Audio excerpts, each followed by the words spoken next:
Pour passer au sujet suivant, du coup, c'est comment optimiser son DPE.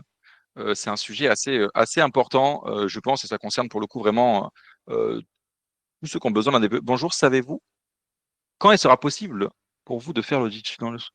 Ce n'est pas... Ah d'accord, l'audit dans le 44 heures.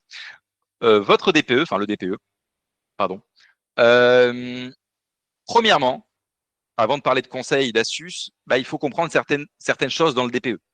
Faut comprendre notamment la donnée d'entrée. La donnée d'entrée, c'est les informations que va prendre en compte le diagnostiqueur. Il faut savoir que la réglementation veut que le technicien utilise les informations qui lui sont données dans un ordre de priorité bien précis. Il ne peut pas faire n'importe quoi. Prenons l'exemple d'un mur et de son isolation. Premièrement, en termes de priorité, tout d'abord, le diagnostiqueur doit voir si l'isolant est visible. Par exemple, via un trou dans le mur ou alors via une prise démontée. Ça, c'est sa première obligation, de vérifier si l'isolant se voit ou pas quand il vient. Si l'isolant ne se voit pas, il doit alors demander au propriétaire s'il dispose de preuves d'isolation, des photos des travaux ou alors des factures de pose. Si le propriétaire ne les a pas, il ne reste plus qu'une troisième solution, qui malheureusement arrive assez souvent, c'est ce qu'on appelle la valeur inconnue.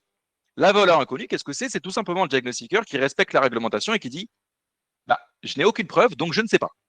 Et vu que je ne sais pas, alors le DPE va se baser sur la réglementation thermique en vigueur à l'époque de la construction du bien. Alors déjà, ça sous-entend que, évidemment, l'année de construction du bien, donc le permis de construire, est ultra important pour avoir la meilleure note possible au niveau du DPE, bien sûr.